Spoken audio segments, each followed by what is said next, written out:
And by that, the only way she was going to put it behind her in the near term is to go and serve the 5 months in prison and 5 months of home arrest. So she did it. She sucked it up, and she went off to Alderson, West Virginia, and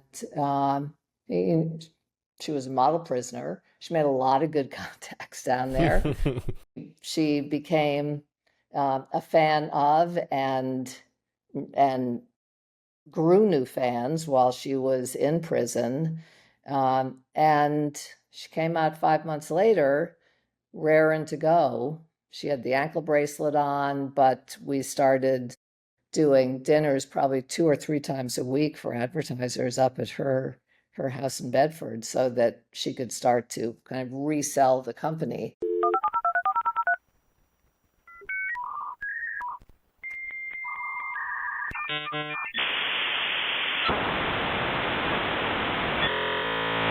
If you are watching the video of this conversation, you might realize that Susan and I look a little bit different. I don't know if I left this in the edit or not, but we ran over time in the first half of our conversation. Susan was kind enough to come back to finish what is one of the most amazing careers I've ever had the privilege to interrogate. Susan, thanks for coming back.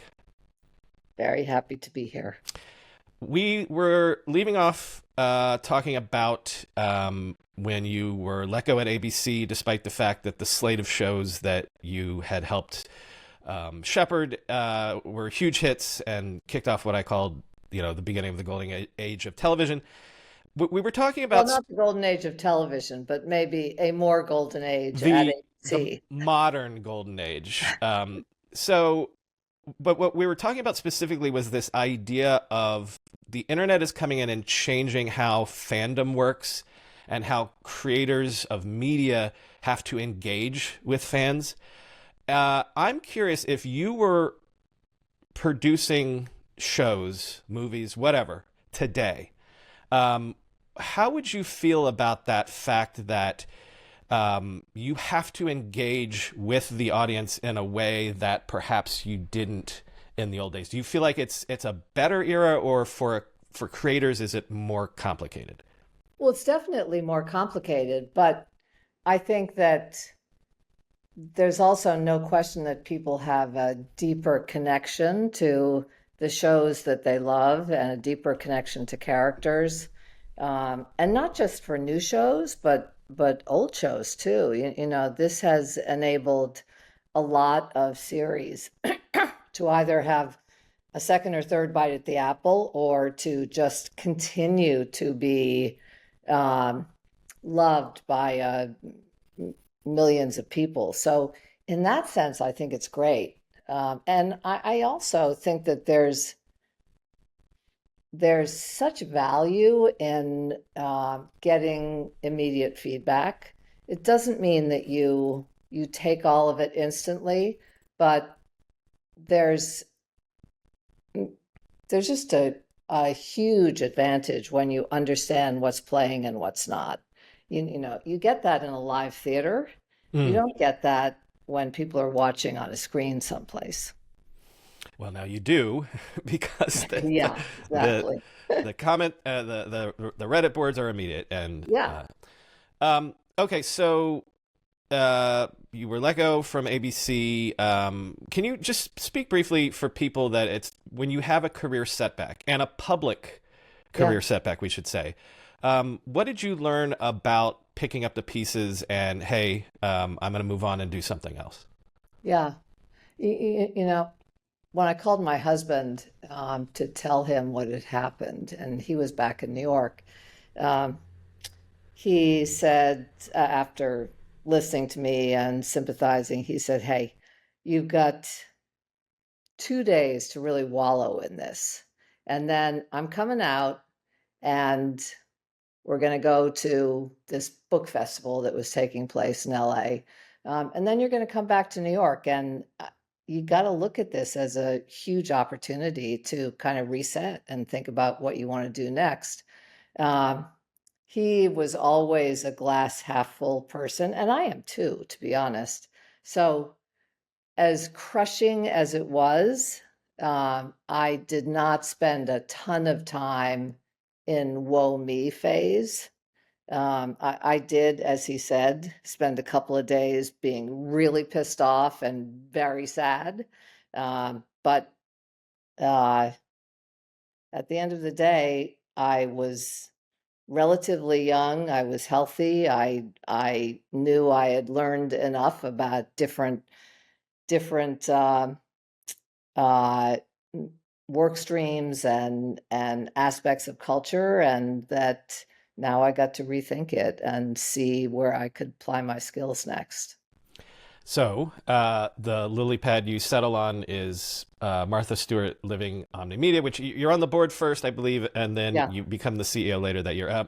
yeah. Why? Tell me the story of going there. So the first thing I'd say is I took the summer off, and I had not taken a summer off since I was in high school.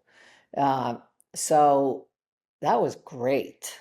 My kids were in high school and middle school, and it was, for a period of time, it was really fun for them to have me home. I think by the time I went back to work, they were very happy I was going back to work. I think my older daughter was terrified that I was going to become one of those mothers who hung around school. But by October, uh, so immediately I went on to the board of the Martha Stewart Company, then known as Martha Stewart Living Omnimedia.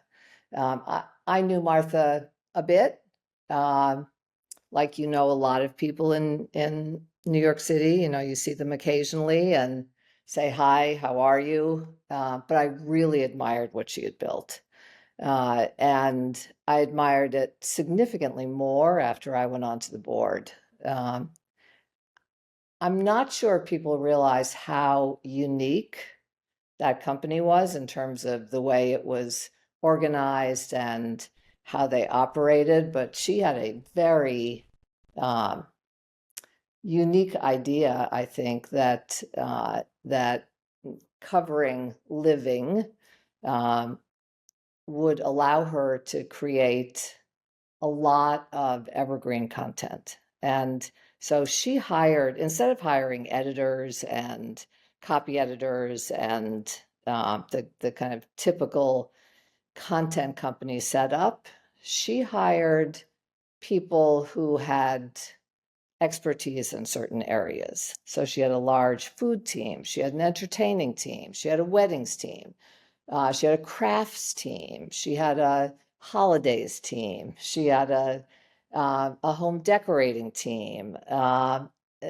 They were incredibly gifted people who loved producing things. And at her story meetings, it was not editors who pitched what was going to go into the magazine 3 months from now. It was these sector experts who came up with projects, um, and those became the stories that filled out issues of Martha Stewart Living. And uh, every single one of those stories would then become part of the library that they could tap into to create products, to create books, to create one-off issues, um, and ultimately to create the fantastic line that they did for Kmart. Um, so it was a virtuous circle, right? But all based uh, on her instincts about what American readers wanted to see and wanted to learn. She's a teacher at her core. Let me point out something too, though, that this is a. I mean, Martha wasn't the first to do this, but it was a pioneering time in the sense that an entire industry slash company built around a personality, built around what you would call an influencer Yeah, or whatever. yeah, So yeah. I'm No, I thinking think that's a of good. the She was the original Kardashians, influencer. Yeah, right? Goop, even what Mr. yeah. Beast does. So you were doing a lot of experiments at this time, right, with new partnerships and digital and stuff. And so was that a what did you learn about like crafting sort of what a modern media company is around a person? So what I would say is I took this job when Martha was going off to prison. Right. So I let's was going to set, get there, but yes, yes, let's set the time frame. yes. She had built this incredible company. She had used both the uh, Martha Stewart Living, which was the anchor publication, which she had originally done as a co-venture with Time Inc. She bought it back, and then combined that with an extraordinary deal at Kmart that allowed her to create products in all these different arenas where she produced content: kitchen, home decorating, uh, tabletop, entertaining, holidays, all of it. If you went into a Kmart in those early days, the product was extraordinary. It was it was priced for mass market, and it really changed the way people thought about what was possible um, to produce and to sell to every American instead of to just people who had the money to outfit their houses well. Um, then she was indicted. Interestingly, James Comey was the prosecutor in that case. She was indicted for insider trading, which she had absolutely not done. Um, but she got caught up in the case against Sam Waxel and Imclone. She had been a friend of Waxel's. She had bought stock, and she called her broker uh, one day, or he called her, and the message was, "Hey, looks like the Waxel family is actually selling pretty big chunks of stock." And she said, "Do you know why?" And he said, "I have no idea." And she said, "Let's sell." So it was not that she had been given a heads up. What was actually happening is that he knew that the big drug that they were going to market with was not going to be approved uh, in the near term. It was ultimately, but this crushed the market for Imclone for a period of time. And Sam was indicted for having tipped off his father and daughter. They both sold stock, and Martha got caught up in it. And the the case, they actually dropped the insider trading case pretty early, but it was her sort of cover up or not wanting to look like she had done something wrong that ended up being her downfall here. Now, if she had been another person, she probably would have appealed, and I think she had a really good case to potentially overturn this. But her company was in free fall, um, not because customers left. Actually, quite the contrary. People were buying more product at Kmart.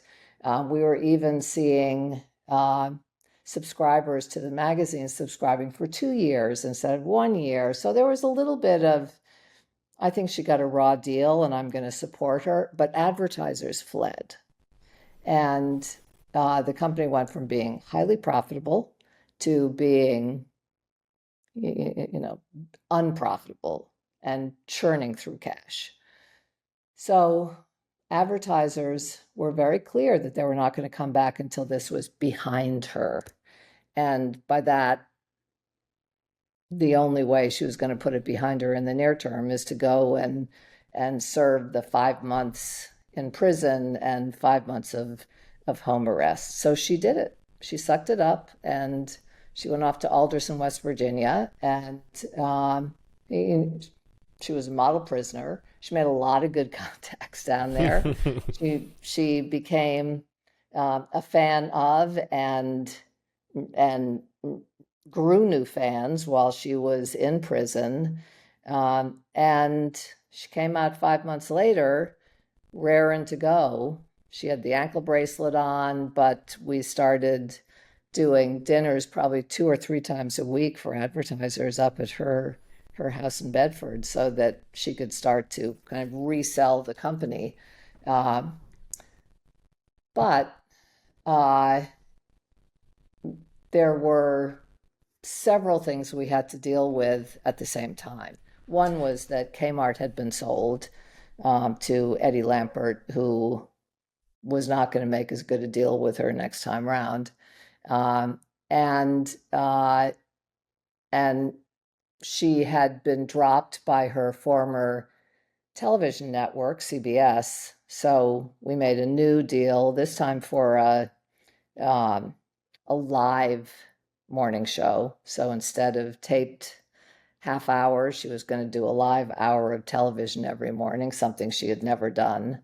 Um, Honestly, I think that the combination of prison and doing live television set her up for what has been a huge, I would say, third act for her. Um, she is very much an influencer now. She's got something like 6 million followers on Instagram, TikTok. She's got multiple accounts on Instagram. She's beloved. She has a very diverse audience at this point. She made a bunch of friends um, who were not like her old Bedford friends by any means. And Snoop being one of them. They're a fantastic pair together. And she's created um, a, a great business that is now really her, not the old company. But some of the pieces that went into that transformation were the live television show. And instead of re-signing with Kmart, we signed probably a half dozen, maybe more, deals with different retailers at different price points so that we could sort of make up that bundle that used to be the Kmart revenue. And it was challenging. There's no question about it. There was definitely a rebuilding period. I was there for 4 years. Um, I learned a ton from her. Hey everybody, this is Brian cutting in here real quick. If you like the deep dives into tech history that I do on this show, you should know about my day jobs. First of all, I'm the host of the Tech Brew Ride Home podcast, part of the Morning Brew family. Every day, in 15 minutes on that show, I tell you what happened that day in the world of tech. For almost a decade, it's like I'm telling you the tech history that is happening in real time. I'd love you to check it out because that show allows me to do this show. Search Tech Brew Ride Home in your podcast app of choice. But also, I have a rolling fund, the Ride Home Fund. We invest in early stage startups, have made dozens and dozens of investments over the years. So if you're an accredited investor, you can invest alongside me in the companies making the tech history of the future. You can find out more and sign up to invest alongside me at ridehomefund.com. We sometimes butted heads. I was going to say, did she give you any specific orders, maybe when she's going to prison or whatever, like, hey, this is crisis management, keep the brand afloat. Like, what was your remit to like sort of stabilize the brand while this is happening? So her biggest note was don't settle. Don't don't think that you should sign off on anything that isn't fantastic. We can't let our standards down during this period of time. So when I would go visit her at Alderson, and I went probably every 3 weeks while she was in prison, um, and she wasn't allowed to ask me about the business, and I wasn't allowed to kind of tell her how the business was doing. Uh, but we could have conversations about things I'd seen and things I had done, all in a very public room where prisoners were meeting their families. And I remember on one occasion having told her that I'd seen the uh, the the prototypes for a new bedding line, higher end bedding line. And I told her they looked great. And she said, no. Would you buy them? Do you covet them? And it's that both attention to detail and demand that things be excellent that I think both made people crazy, but also were really the core of why she built such an extraordinary brand. I'm not entirely sure of the chronology, but around this time, your husband passes. I give you the opportunity to say anything about that you want, but also if there is any sort of learnings about navigating personal crises while being a leader. Yeah.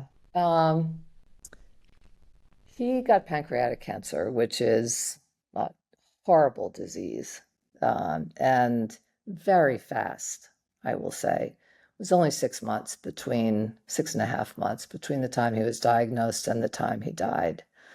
Um, and the first thing I'll say is that Martha was extraordinary. She, you know, was clear about the fact that I should take whatever time I needed. Um, and I realized two things. One, all my daughters and stepdaughters all came home, and it was it was a terrible period of time, but it was also extraordinary. I think all of them felt like they really had time with their father to talk and to um, not leave things unsaid. And that is a gift. And I realize that with friends who've lost either spouses or parents very suddenly and felt like, oh my God, what was the last conversation I had with them? But that was not the case here. And work for me became uh, the one place in my life where I felt like I actually had control. So George did not want me to stop working. He wanted me to come home every day and tell him what had happened. So um, one of his nephews moved in with us and became a kind of um, homemade during that period of time and stayed another couple of years afterwards. Uh, and we had a full household and we had dinner every night around a big table. And um, one time a week, I would go to the hospital with him and we would do chemo overnight and I would stay with him and we would sleep there. Um, but he wanted as much normalcy in his life during that period of time as he could possibly have. So I would not wish it on anyone, but he was amazing, and I won't spend a lot of time on it, but he was an extraordinary person. I fell in love with him for a reason. He was an adventurer, and he always felt um, that every day was a gift and not something to be expected. He was a reporter and a producer for 60 Minutes, and he wrote Charlie Wilson's War, which was published a couple of years before he got pancreatic cancer. He did not live to see the movie made, but he did live to see Mike Nichols hired to direct it, and Mm. he knew it was going to happen. Um, so, I think he felt he had lived, and that's absolutely true. Um, he had friends all over the world, and especially all over the Middle East, where he did a lot of reporting. Um, and he is missed by so many people. It's sometimes you don't realize um, how connected you are until too late. I think too late for him to see just how many people reached out. I have volumes of letters from people I'd never met about how important George was to their lives. And I know my daughters feel the same way. I do too. Big gift. In 2008, you go to Gilt Group, a pioneering flash sale e-commerce. But I want to point out that you've worked in studios, you've worked in magazines, and you with Martha Stewart, it's an existing company. This is your first time working with what is essentially a startup, right? Well, not exactly, but certainly a tech-enabled startup. Hmm. Um, but Premiere was a startup. Oh, that's true. That's true. Um, we had 5 full-time staffers and a bunch of freelancers for the first issue, and it grew with the magazine. But this was the first time that I was at a high growth startup, and that is a very different animal. Well, tell me the differences. What did you learn about like Well, a first, hyper I growth mean, company versus yeah. I will say it was a cultural shift for me. When I was at Martha, I had an office at the Stewart building, and I had an office on 40, I think it was 44th Street, but uh, overlooking Bryant Park, where you had to go through my assistant's office in order to get into my office. Now I'm at Gilt.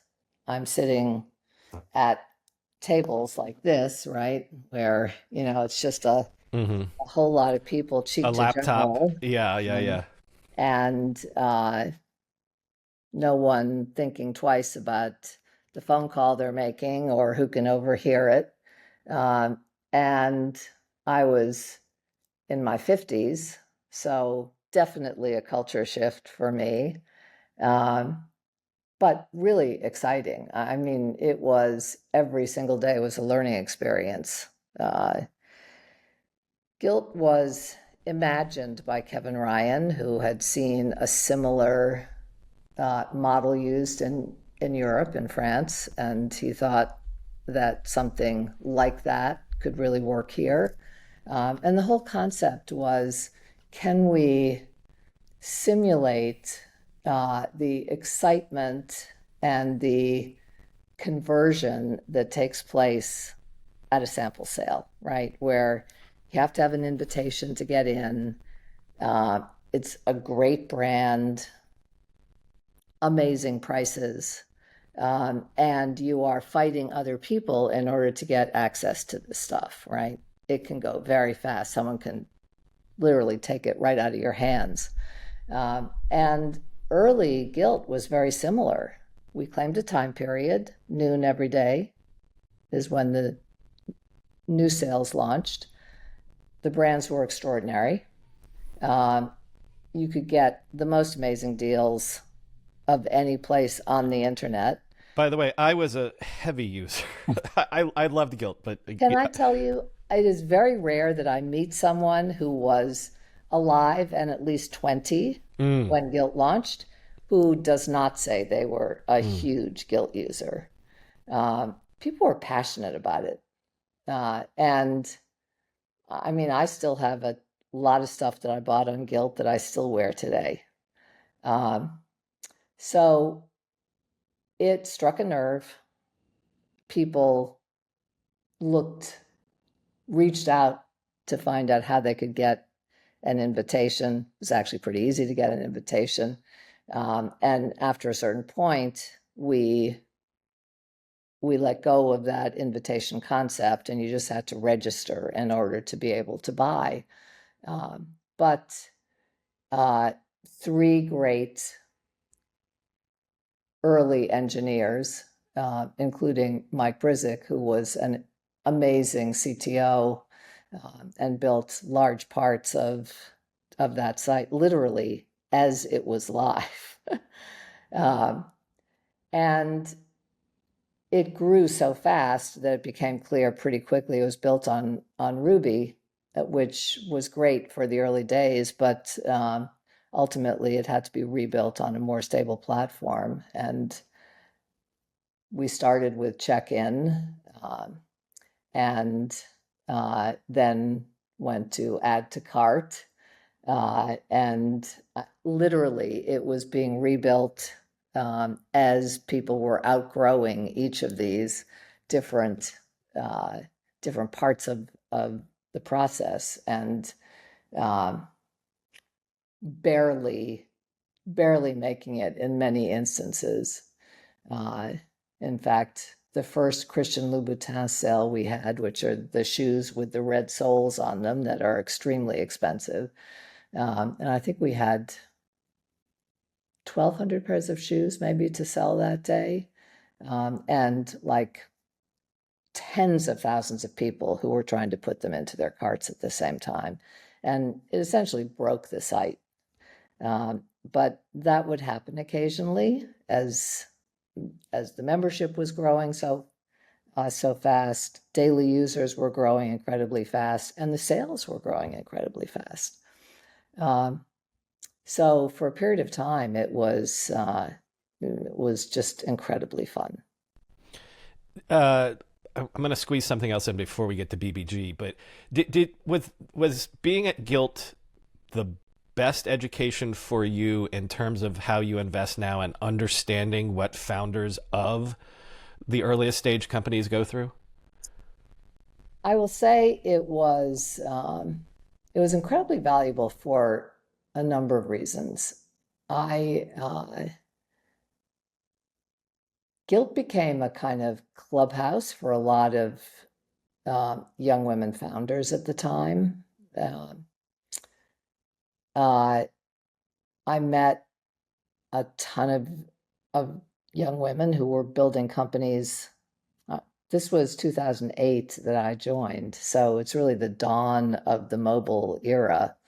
It was the year the App Store launched, and so all of a sudden you could, if you had an idea, you could actually launch an app and see if you could get traction. And a lot of women were doing that who could not raise capital, right? So it was a way to test and see if you maybe had product market fit without being able to raise an institutional round. And remember, this was still when the VC world was even more homogeneic than it is now, significantly more so. So a lot of women would go in and pitch an idea that was really imagined for a female customer and would get blank stares and essentially show me, right? Not, hey, I get this. I'm going to give you some early capital. So for me, it was a combination of meeting a lot of women who were building companies. And I started a breakfast for female founders during that period of time. So I think the first one had 8 founders and some more senior people who I thought could be helpful to them. Um, and within 6 or 7 months, it was like 100 founders who would come to these breakfasts. So there was an early and growing community of women uh, who were building companies, and that I became an angel investor in many, and an advisor to some as well. So it was a combination of what I saw at Gilt and what I saw in this burgeoning ecosystem. Again, the firm which still exists is BBG Ventures. Let me ask you a delicate question, which is you're looking at. I'm assuming you're seeing that this opportunity to go at seed for women-led but also underrepresented, what you call Yeah, polycultural founders from day one. When you go to raise from LPs and you say whatever year this would be, no, this is our thesis is this. This is a yeah, systematically overlooked opportunity. yeah. What is the response? Like, was that a difficult raise, that first fund? So the first thing I'd say is that we didn't raise an institutional round until 2019. We actually launched, my partner, who is 30 years my junior, worked with me at AOL, and uh, we actually convinced uh, the then CEO of AOL, Tim Armstrong, to put up balance sheet money to see if we could find good deals, could get into good deals, was this possible?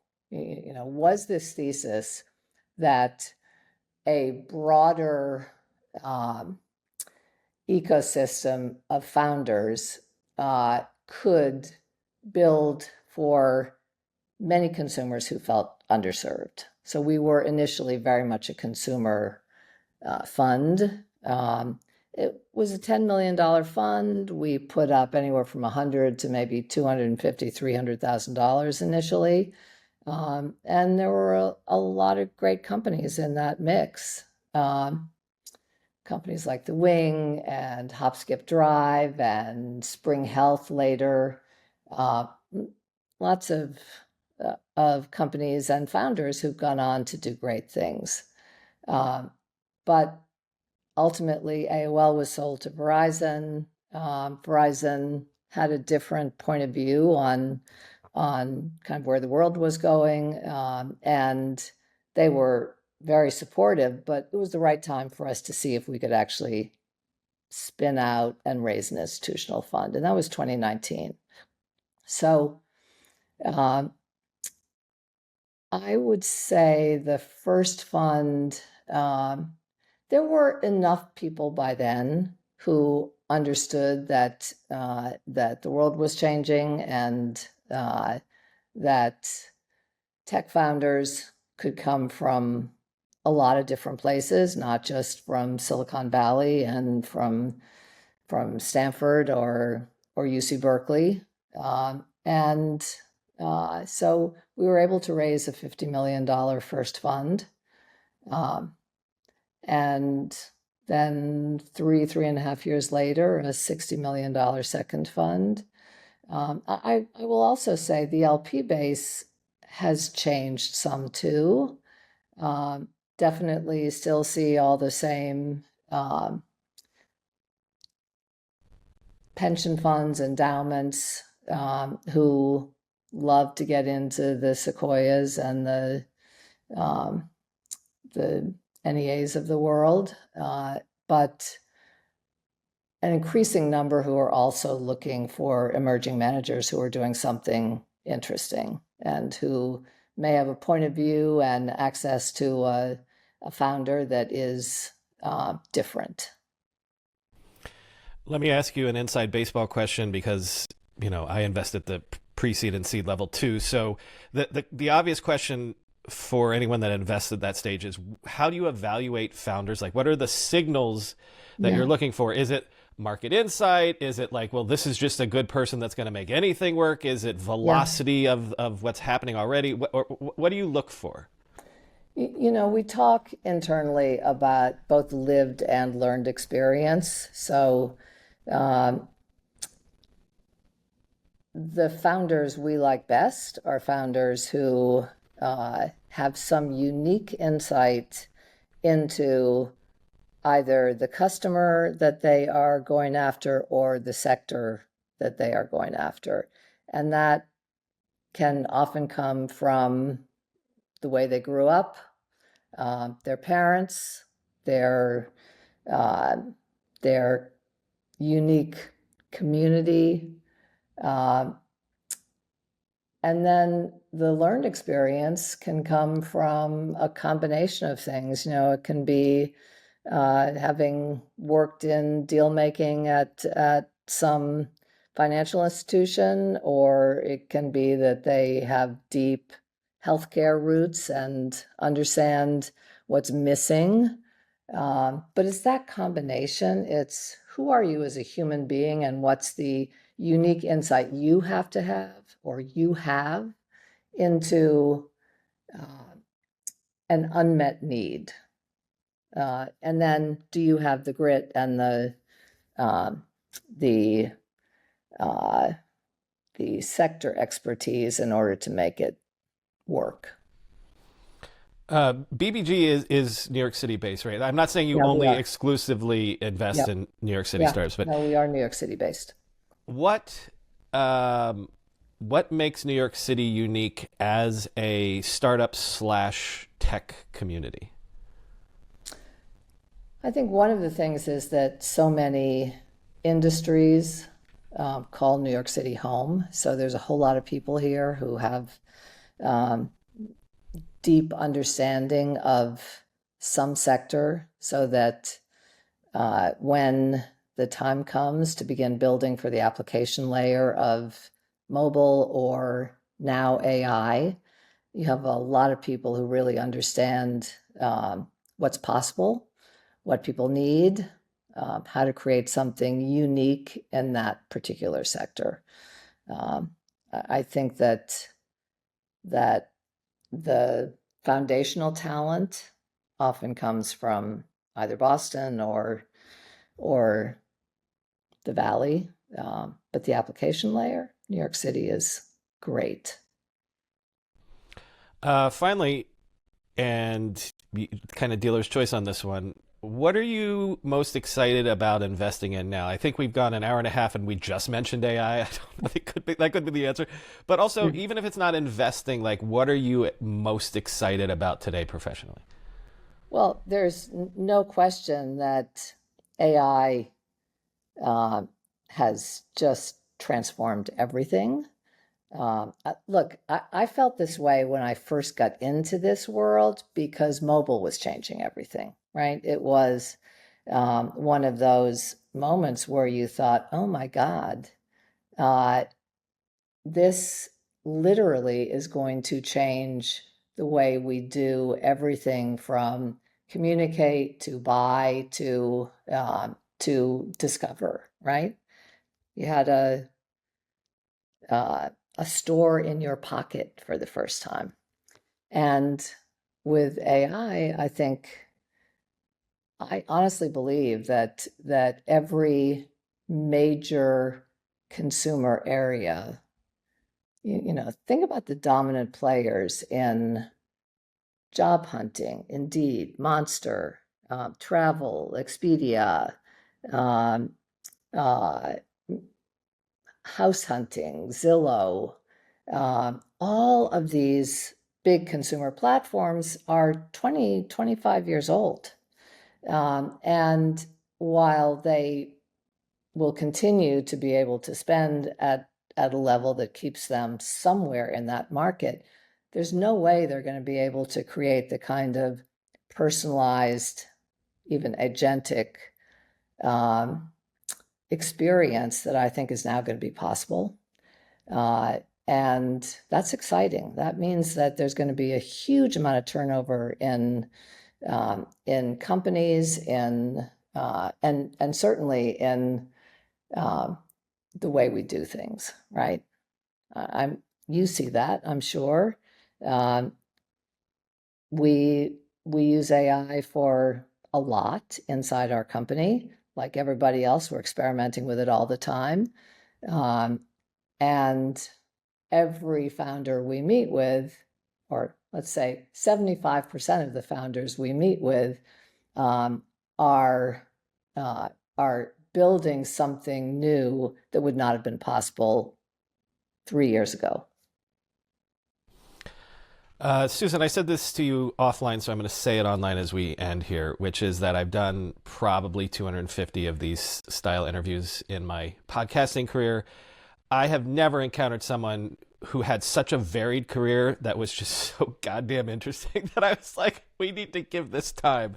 So I so much appreciate you coming on and remembering all that for us twice, by the way.